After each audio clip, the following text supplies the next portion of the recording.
Good morning. Happy Monday. Happy weird 9 o'clock, although it says 10 o'clock on my clock kind of thing. So anyway, I hope you had a good weekend, survived the storm if you went through it. Today, 1:10 p.m., turn in the net ionics lab from last week. We'll talk about problem set 5. Quiz 5 is only over chapter 4, part 2. So that's molarity, that's pH, that'll be types of reactions, oxidation number, stuff like that. The unknown chloride lab will follow. If you have safety goggles, bring them along, you'll need it. And just as a quick reminder, this Friday, Mount Hood is completely closed for celebration of Veterans Day. Veterans Day is technically Saturday, but when it falls on a weekend, they do it on a Friday. Woohoo! Any questions on any of them? We left off on Friday talking about Q equals mCdelta T, which is arguably the first really important equation from this section. And this is a way to measure heat transfer. We're talking here about how to measure the joules that either go into a reaction or come out of a reaction. And Q is literally so many joules. Q is the symbol for heat. Most of the time in chemistry, we use Q as a way to talk about the total energy of a system. And Q can be positive or negative, and then the sign is actually really important. Positive means that energy is going into the system, all right? So if Q is positive, the system, which is the active part, is absorbing energy. The surroundings are pushing their energy into the system, so it actually would feel cold. So that means it's endothermic, energy from the outside to the inside. On the other hand, we'll see a lot of negative Qs, and that means that the system, the active part, is releasing energy. In the net ionics lab, if you felt the test tubes and they were hot, those were exothermic reactions. Systems were giving off energy, the surroundings absorbed the energy, and it actually felt kind of warm. So the value of Q depends on 3 things. It depends on the mass of the subject, the system that's being looked at. And usually in this equation, it's grams. It can be moles, but usually it's grams. I'll talk about heat capacity here in a little bit. Every substance and every phase of a substance has a different heat capacity. But the exciting part that we ended up on Friday is we talked a little bit about delta T. We're going to see lots of deltas in this class. Delta always means final minus initial. So for delta temperature, it would be final temperature minus the initial temperature. And the really cool thing about how scientists have set it up, if you use Celsius or Kelvin, a delta T will have the same magnitude in Kelvin and Celsius. So on Friday, I talked about how water freezes at 0 and boils at 100. So if you go from freezing to boiling, 100 would be the final, and 0 Celsius would be the initial, so 100 minus 0 would be 100. And in Kelvin, it's also 100. You would use as a final temperature 373 Kelvin, and an initial temperature 273 Kelvin. 373 minus 273, also 100. So you can use Celsius or Kelvin, and you're going to have the same delta T value. Now, heat capacity is a new thing, and every substance and every phase of a substance has its own heat capacity. The most important one by far is going to be for liquid water, because we use liquid water so much in Chem 221. 4.184 is the specific heat, and I would like you to know / memorize that value. This is one that I would not give you on quizzes or exams. I would expect you to know that. However, every other substance, and even water when it's not a liquid, I'll totally give you those values, or you'll have enough information to calculate. So if, for example, aluminum metal has a heat capacity of 0.902, glass is 0.84, solid water, ice, is a value of about, I think it's about 2.1. Every substance has its own value. And what those numbers mean is that if you have 1 gram of water, all right, it's going to take 4.184 joules to raise it by 1 degree Celsius or 1 Kelvin. So it takes about 4 joules to raise 1 gram of water. It takes less than 1 joule to raise 1 gram of aluminum by 1 degree. So the smaller the value, the faster it heats up, and as we'll see, cools down. And the bigger the value, the harder it is to heat up, and the longer it takes to cool down. Any questions? You said this 4.184 joule for 1 watt.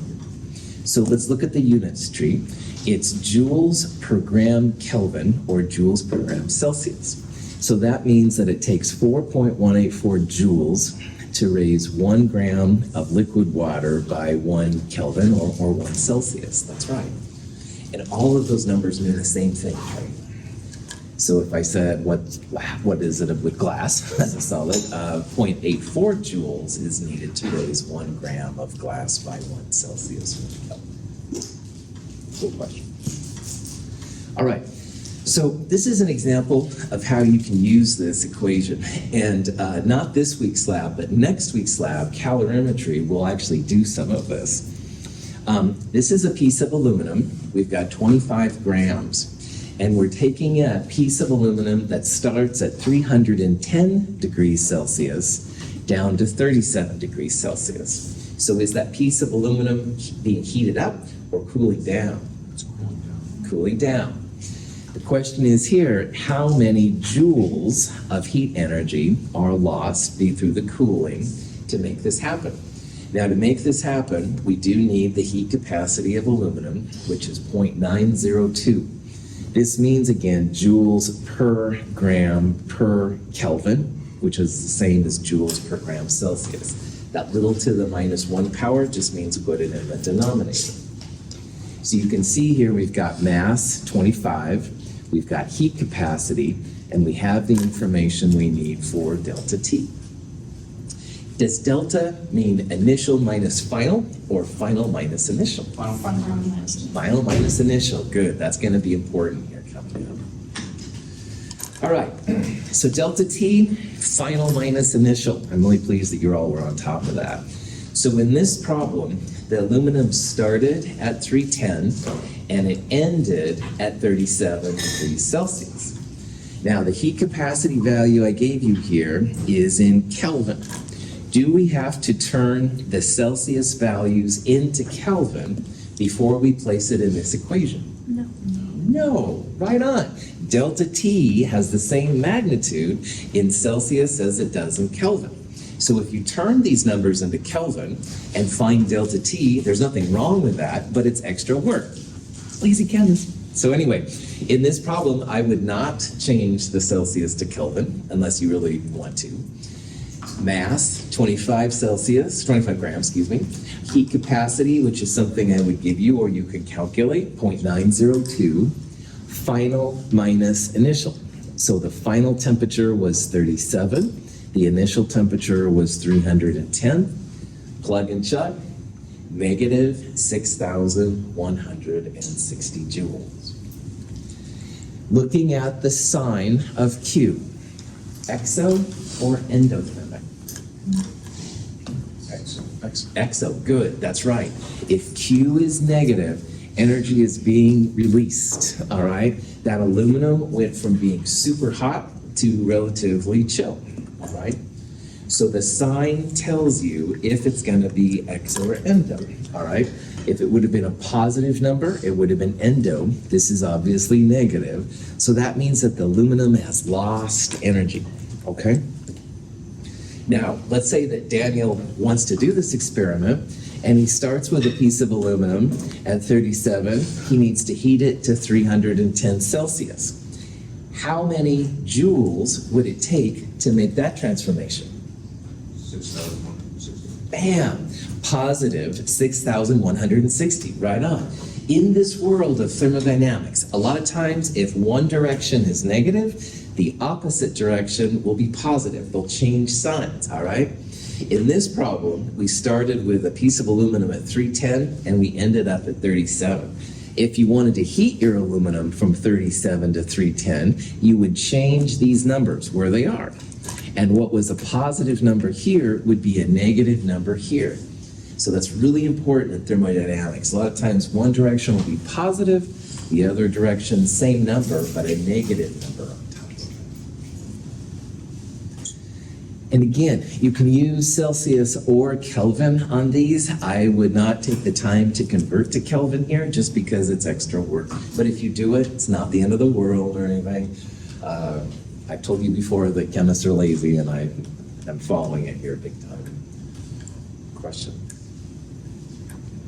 If you see numbers in kilojoules, just like going from a meter to a kilometer, you would divide by 1,000. You could divide this number by 1,000 to get the kilojoules. It would be minus 6.16 kilojoules. Okay. So here's a question that you might see. We've got a piece of copper, 5 grams of it. Initially, 20 degrees Celsius, final temperature 71.9 Celsius. And we're adding 100 joules of energy to this problem. So how do you define the heat capacity? Well, what you would use is Q equals mc delta T. The heat capacity is that C value. So Q here would be the 100 joule energy. You are heating it up. So you're going from 20 to 71.9. You have to add energy to that system to make that happen. So it's a positive number. Q, that number, equals M, that number, times C, which is what we're looking for, times delta T, final, minus initial, 71.9 minus 20. And if you throw all this in your calculators, it comes out to be the 0.385 number. So again, Q equals M times C, this number, times delta T. And you could use Kelvin. I wouldn't, you could. Metals are usually heat capacities under 1, all right? So aluminum was 0.9, copper is 0.385. Most of the metals are that way. So.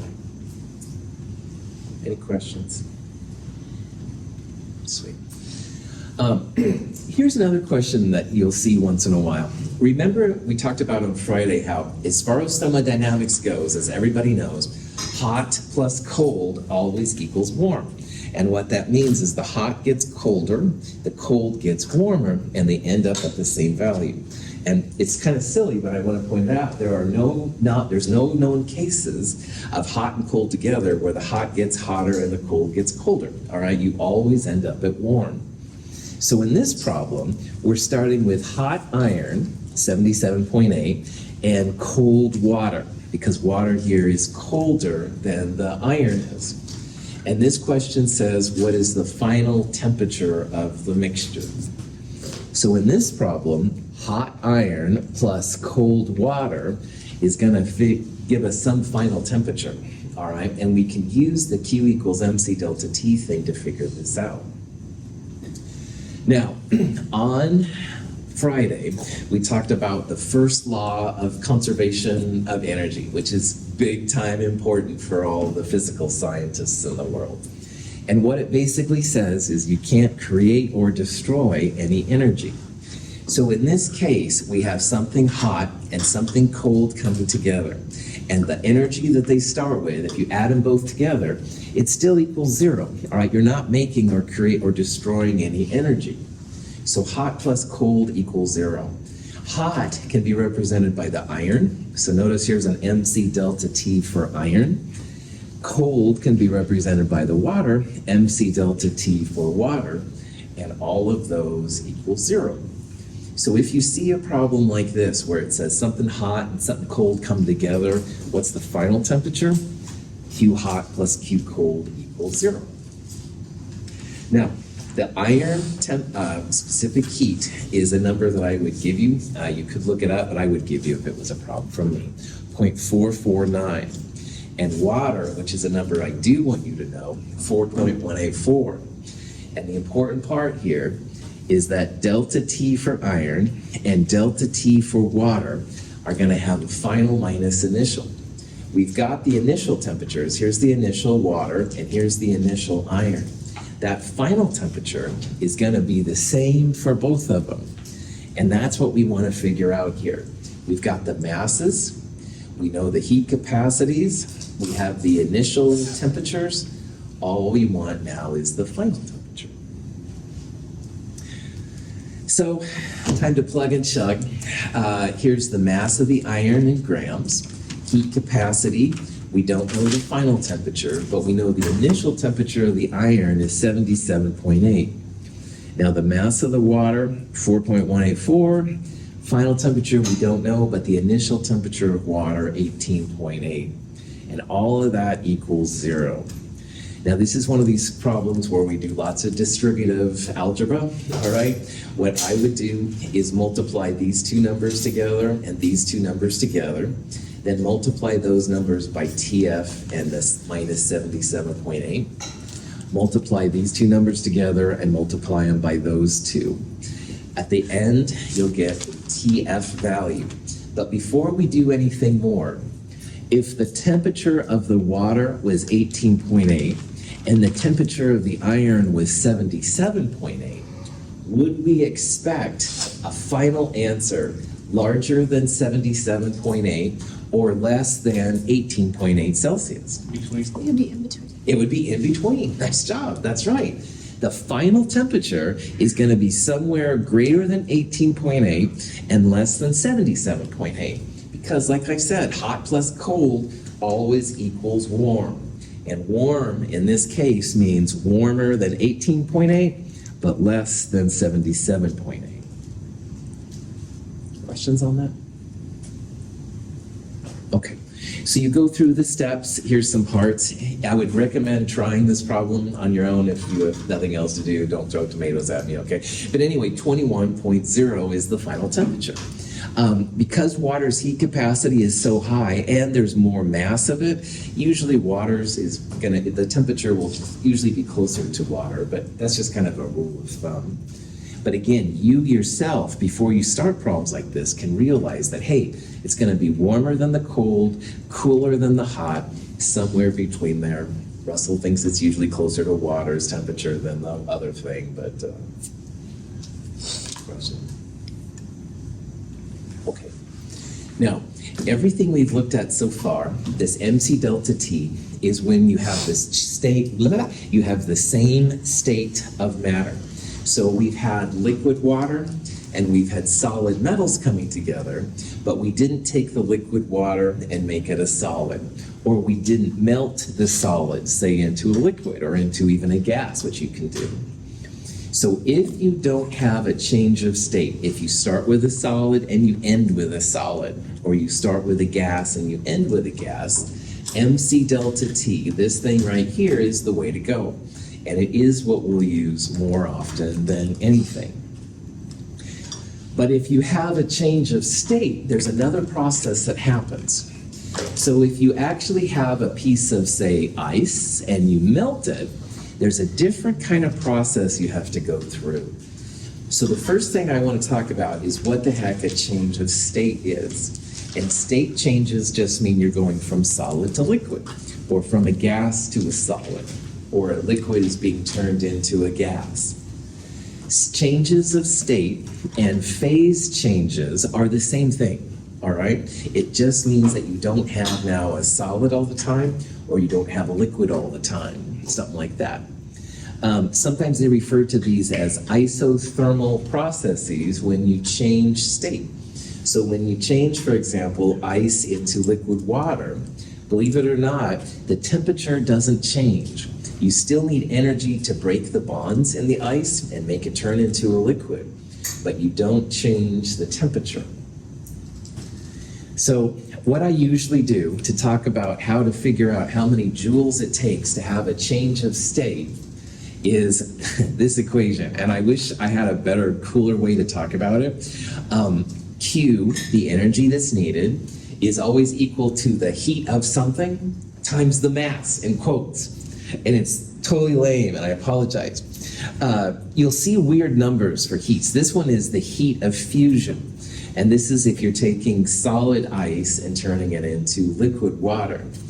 And the value for this heat of fusion is 333 joules per gram. So the reason that this mass is in quotes is that in this case, you would definitely use a mass in grams to get rid of the grams term. But some of these heats of fusion will be in kilojoules per mole. So then you have to turn grams into moles first, Then you can multiply the moles by the heat of something. So these Q's don't have any temperature, same temperature, and it's always a heat of something times mass of something. I would give you all of the heats of fusion, heats of vaporization. There's all different types of heats. You don't have to worry about those. But watch the units. In this one, you would multiply by grams. But if the units were, say, joules per mole, you'd have to turn grams into moles first before you multiply. Yeah, so the 33 joules of grams, then would, to get grams, would we just get rid of grams, or would it be like what we normally do with water and try to figure out how many grams? The latter. Donovan, you asked a good question. This number is for ice turning to liquid water. And what it says is, let's say we had 1 gram of ice and we wanted to know how much energy it was going to take to melt it. Well, this says that it takes 333 joules of energy to melt 1 gram of ice. So if 333 joules per gram and we have 1 gram, you'd multiply this by 1 gram to figure out the Q value. If you had 2 grams, you'd multiply this number by 2 to get rid of the grams. So it really depends. If you have 1,000 grams, 0.001 grams, no problem. Multiply it by this number and you're good to go. So here's a problem. We want to figure out the heat of fusion in joules per gram if it takes 6.30 kilojoules of heat to convert 255 grams of a solid lead into a liquid lead. Now, let's check this out. Solid to liquid is a change of state, a change of phase. It's not just solid lead, it's solid going to liquid, all right? If you have liquids going to gases, solids to gases, or in this case, solids to liquids, that's when you're going to have a phase change. And you can see by the answers here, what we're looking for is we want joules on the top and grams on the bottom. So here we have 6.30 kilojoules of energy. How many joules would that be? 6,300. Nice job, 6,300, that's right. Multiply this number by 1,000. There's 1,000 joules per kilojoule. That'll give you the number that goes on the top. And in the bottom then, you want to have the number of grams, so you divide by 255. You can do the math or you can just look at my answer. Either way is fine. But yeah, here's the kilojoules times 1,000, all right, in order to get it turned into joules. You divide by the mass, 255. So supposedly the heat of fusion for lead is 24.7 joules per gram. So if you think about the previous example, it was 333 joules to turn 1 gram of ice into liquid water. It supposedly is 24.7 joules of energy to turn 1 gram of solid lead into liquid lead. So there's some interesting kind of dynamics here going.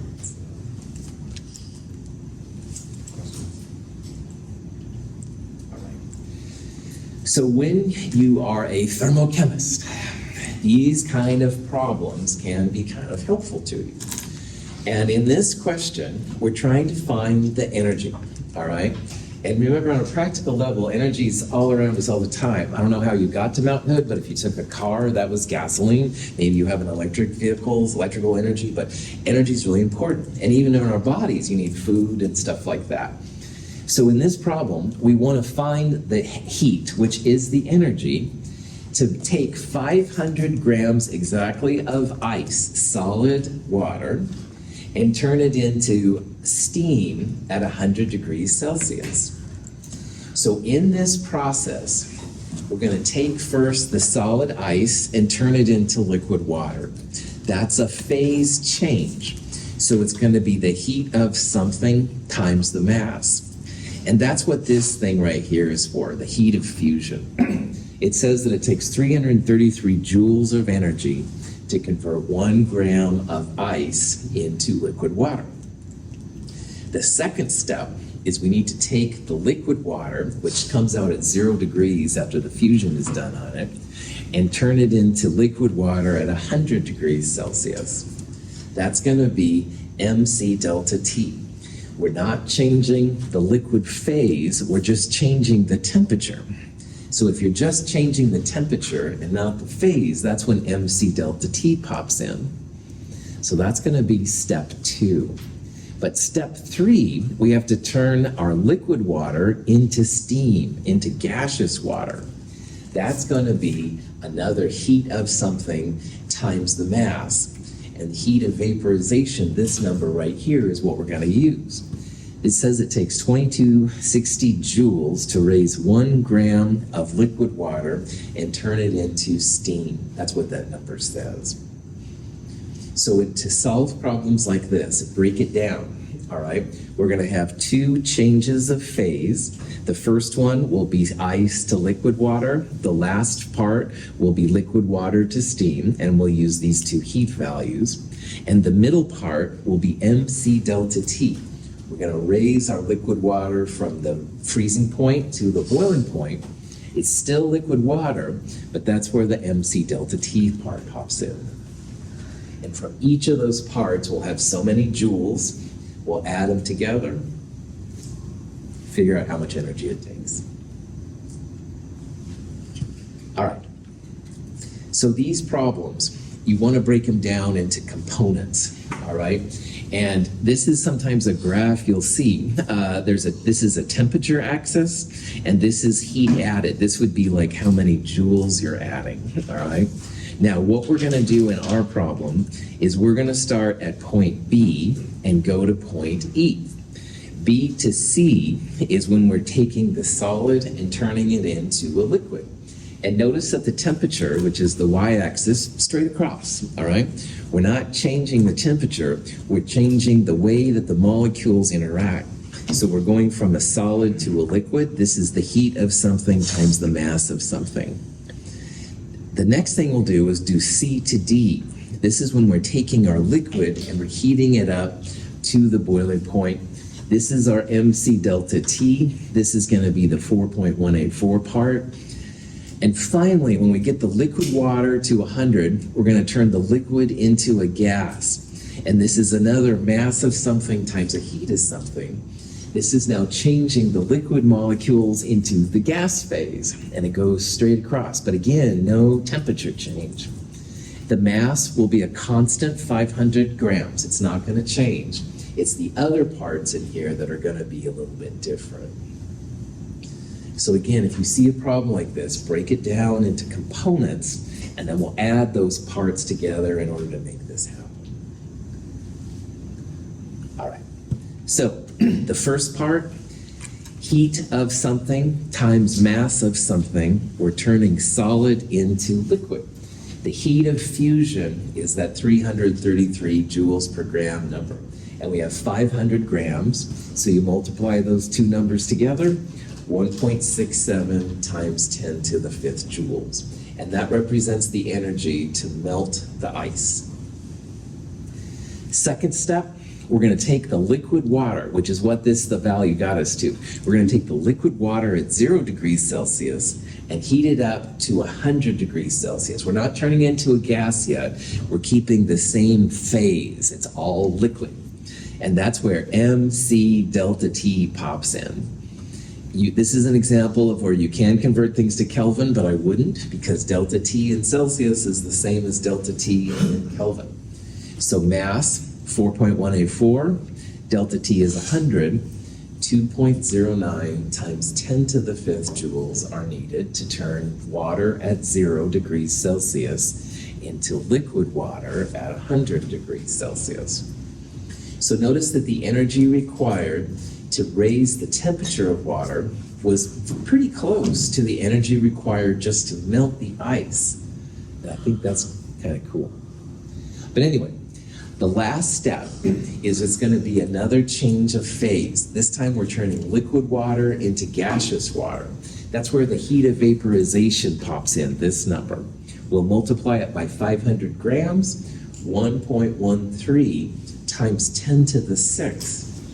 Notice how the energy required to turn the liquid water into gas was a whole order of magnitude larger than the other numbers. Breaking those liquid molecules is a pretty high energy process, and we'll talk about that next term a little bit.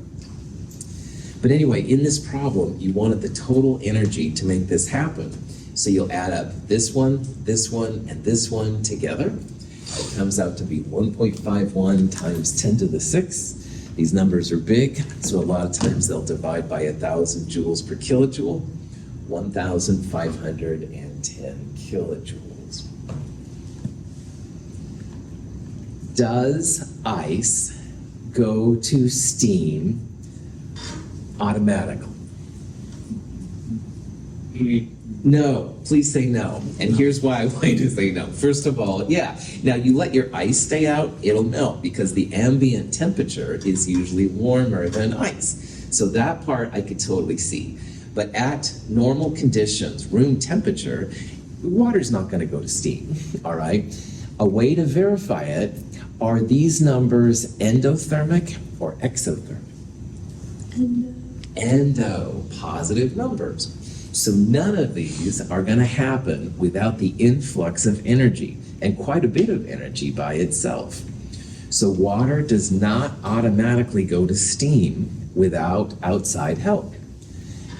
How much energy would you get out if you could take your steam at 100 degrees here and turn it back into ice at 0 degrees? Negative, nice, that's right. It would be this number, but a negative. So the value to get steam at 100 degrees back to ice at 0 degrees, minus 1,510 kilojoules. Just the opposite value, opposite sign. You had a question. Thanks. You said that we can't turn ice into gas right away. What about dry ice? It's dry ice, this kind of ice. No, it's carbon dioxide. Carbon dioxide in the solid phase is dry ice. And we'll talk about dry ice a little bit more next term, but it's a different kind of substance. But then you could still use it. We'd have a different delta H, the heat of vaporization. We would have a different heat of fusion, and I honestly don't know what those numbers are off the top of my head, but I bet somebody's figured it out. You could figure out all these kind of numbers for dry ice, same process. You would just change the different, the heat capacity, I have no idea what it would be. You have the tool, you have the power. Get too excited here about thermochemistry, I know. Too much caffeine. Anyway, other questions? That was a good question.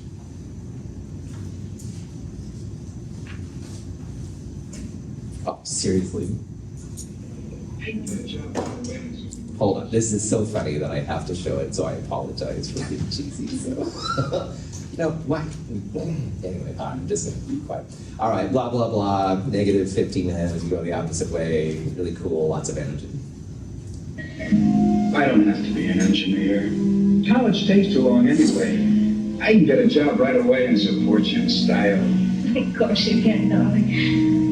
This is from me in St. Louis. I don't have to be an engineer. I'll work at the factory. No, you keep fighting. This stuff is totally doable. It's a way to measure energy. Energy's all around us. All the people want to know energies and stuff like that. It's a little weird at first, but it is totally doable. And it's scalable. It's like Ben just said, man, you can change it. You can put dry ice in there. Figure that out. You can figure out gasoline going. There's all kinds of cool things you can do in this section. It's a little weird. I won't lie, all right? But hang in there. If you want to be an engineer, you keep wanting to be an engineer. All right. Heat Q, if it's transferred at constant pressure, which is by far the most common, gets a fancy name sometimes. I talked about this briefly on Friday. It's delta H. And delta H is what they call enthalpy. And enthalpy is basically the Q transferred if you have all pressure the same. And most of the time that's the case. So we're going to see lots of delta H values. And again, delta H and Q are basically the same. There's usually sometimes a subscript and sometimes a superscript. The superscript means standard conditions. And standard conditions usually means you're at 1 atmosphere, which is what we usually are here on the Earth. If you have a concentration of a compound, it's usually 1 mole per liter if it's an aqueous solution. And the temperature is almost always 25 Celsius to 98 Kelvin. The little subscript has different meanings, and we'll talk about some of these coming up. But just in your own rhyme, you realize that delta H is like Q, all right? If it's negative, it's exothermic. If it's positive, it's endothermic. And 0, that little 0 just means you're doing it standard conditions. You're not doing it in Antarctica. You're not doing it in Death Valley, where it might be super cold or super hot kind of things. And we'll see that can be important in that values you get.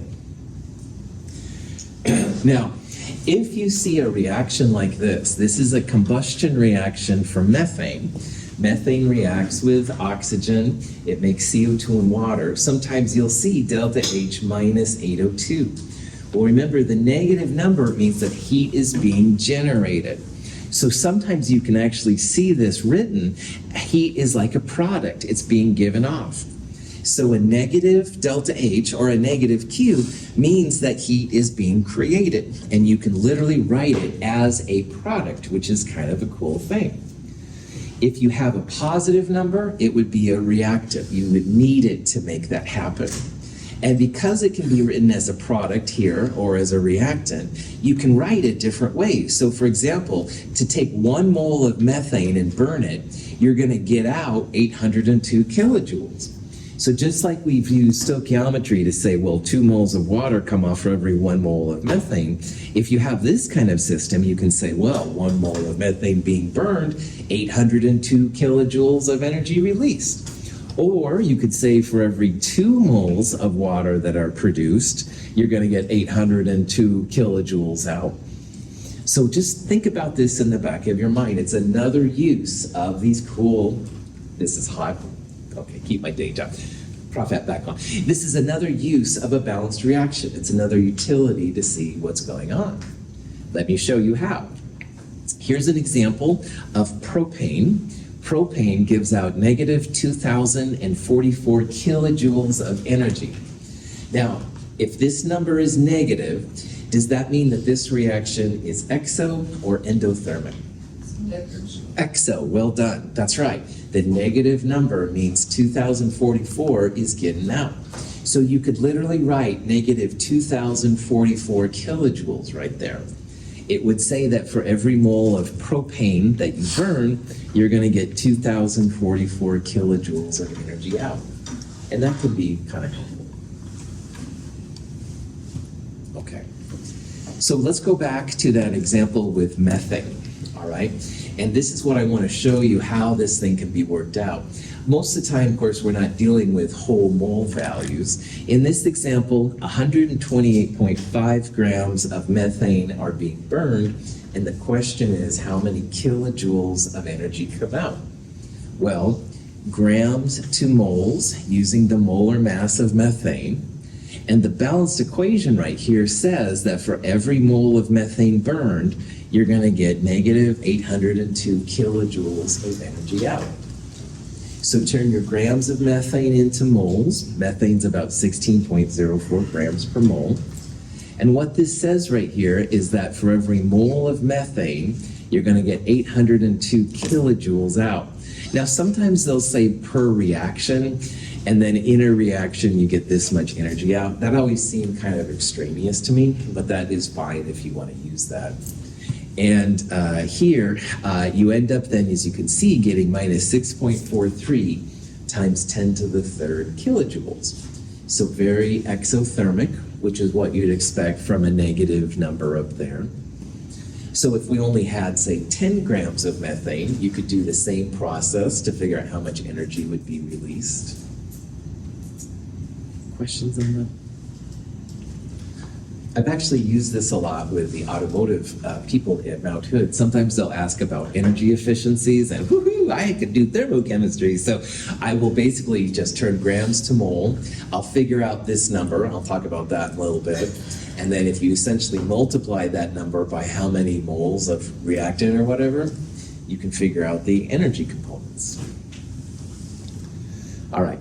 So let's say we have 32 grams of oxygen that we're combusting in this reaction right here. I want to make, yes, that's right. I should have pointed that out. But in 32 grams of oxygen in this reaction, the question, how many kilojoules come out? All right. Well, what you can do is, of course, 32 grams turn it into moles using the molar mass. And this is exactly 1 mole of oxygen. But here now it's 2 moles of oxygen per this many kilojoules. So what I would do is first go grams to moles, and a mole of O2 is 32 grams. Then, because of the different stoichiometry here, 2 moles of O2 create 802 kilojoules. So in this case, we have a different stoichiometry, but same idea. Negative 401 kilojoules of energy will come out upon combusting 32 grams of O2. That thing was caught. Anyway, no problem. Questions on? Okay. So, knowing these numbers are important. All right, you can see that you can figure out then how much energy is going to come off if you only burn 12 grams or something like that. But there are some interesting things you can do with these numbers. Here's an example of making gaseous water, minus 242 kilojoules. Making water actually releases a lot of energy, very exothermic. However, let's say that I said, oh, you better get rid of those fractions. I don't like fractions. Well, no problem. If you multiply everything through by 2 here, that annoying 1/2 does go away. But now you have double the amount of water created. So it's not just minus 242 now, it's minus 242 times 2, or 484 kilojoules coming out. So the first thing I want to talk about if you see reactions like this, if you multiply this reaction by 2, multiply the delta H by 2. And if you multiply this reaction by 4, multiply this number by 4. Whatever you do to the equation, do to the delta H value as well. Let's say you wanted to flip the reaction. You don't want to make gaseous water, you want to break gaseous water down, which you can do. So you're flipping reactants and products around. What was a product became a reactant, and the reactants became products. Well, like we talked about earlier, in thermochemistry, if one direction is negative, the other direction will be positive. So if you flip a reaction around, no problem, just take the opposite sign. So a negative 242 becomes a positive 242 if you flip reactants and products around. Finally, the phase of matter is really important. So like we saw in this last section, taking a liquid to a gas, you need energy to make it happen. So in these other examples up here, we had gaseous water. This one, though, is a liquid water we're trying to make. So this would have its own delta H, and we don't know what the value is. We can't use this number to go directly to this number. It would be a separate calculation. So if we had, say, liquid hydrogen, it would have a different number here too. Every phase is really important on these. You have to pay very attention to what's going on. Cool. Now, if you wanted to figure out the energy to go from gaseous hydrogen and oxygen, not just to gaseous water, but then into liquid water, which is honestly more important, there's actually 2 steps. They're both exothermic. First of all, you'd figure out just how much energy you're going to get out making the gaseous version. But after you have the gas form, you're going to get some energy out going to the liquid form. Liquids usually release energy when they're made from gases. So people that have studied this figured out, okay, exothermic water, negative 242 we saw on the last slide, but here I'm going to write it as positive 242 kilojoules on the product side. This is the reaction going from gaseous water to liquid water, and you also get energy out, 44 kilojoules. Well, scientists have looked at these reactions long enough, and they realize that, hey, gaseous water is a product there, and gaseous water is a reactant there. So if you combine these 2 reactions, the gaseous water cancels out, and you're left with H2O and half an oxygen, making liquid water, not the gaseous water. And if you do this, you can literally add these 2 delta H's together to get the overall energy. So going from hydrogen and oxygen to liquid water, it's also exothermic, but it's negative 286 kilojoules. And the first person to figure this out was a guy named Hess. And so Hess's law is basically when you have 2 equations that you can combine to make some desired third equation. So in this reaction, it's easy to make gaseous water because there's so much energy released. But it's hard to make it go straight from the gases to the liquid water. You have to cool it down a lot. So in this case, they did two relatively easy reactions, added them together to give the overall energy change. This would be actually a harder reaction to do. Usually it goes straight to gas, and then you have to let it cool from gas to liquid. So Hess just realized that, hey, we can combine these together, get some cool things. Here's an example of how this process works. Let's say that you wanted to make ammonia. And making ammonia kept Germany in World War I actually for quite a while. It's a long story. But anyway, going from hydrogen and nitrogen to ammonia is what we want to figure out here. But when we look in the literature, we have this reaction, which is making a compound called hydrazine from hydrogen and nitrogen. It's an endothermic reaction. It takes energy to happen because it's positive. But we find later in the literature that if you take hydrazine and you reduce it with hydrogen, you end up making ammonia. And that's what we want. And this reaction is exothermic. So the question is, how do we go from these two reactions to this reaction right here? And this is again an example of Hess's law. You'll take one or two or more reactions and combine them in a way to give some kind of overall reaction. And then you mix these together in order to get the desired delta H value. In Hess's law, you always have to know the reaction you're after, all right? So that's what we want our other two equations to look like.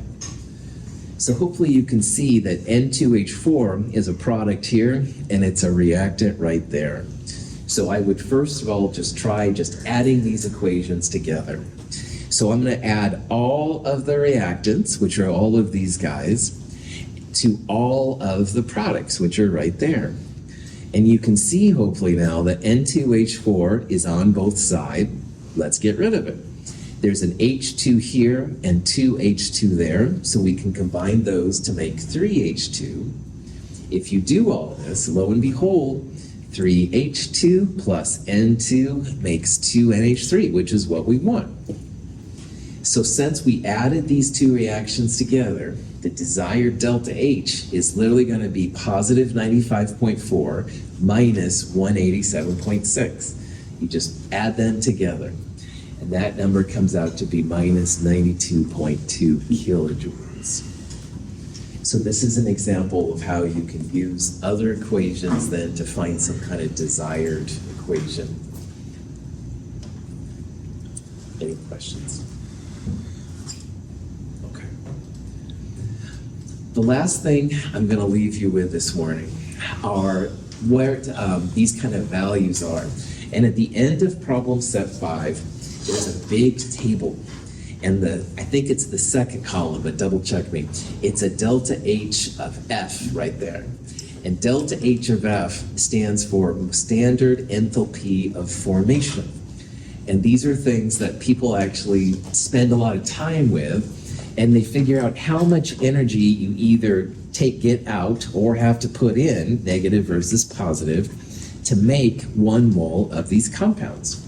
So when we see C2H4 has positive 52.3, that means that making 1 mole of C2H4 from the elements, you need to put in 52.3 kilojoules of energy. On the other hand, if you want to make C2H6 and you make 1 mole of it, you're going to get negative 84.7 kilojoules of energy out. So all of the numbers, all right, in that big list of tables, those are all delta HF. They're heats of formation, all right? They'll get a little F next to them. It's a fancy kind of delta H. And what it means is all these numbers, you're making 1 mole, and the reactants are all elements in their standard states. So for example, elements in their standard states, we're breathing oxygen right now. That's the standard state of oxygen. We wouldn't use liquid oxygen. We wouldn't use ozone, all right? Carbon, as we've talked about, comes in diamond and graphite. You can bet we're not using diamond a lot in most laboratories, so it would be standard graphite, all right? Hydrogen would be a gas, these kind of things. These values are actually super useful. I don't have time to talk about it this morning, but you now can see what they're doing, and we'll talk more in the problem set today about what's happening. So, any questions? All right, I'll see you at 1:10 today, 2501. Thank you for being here. Have a good day.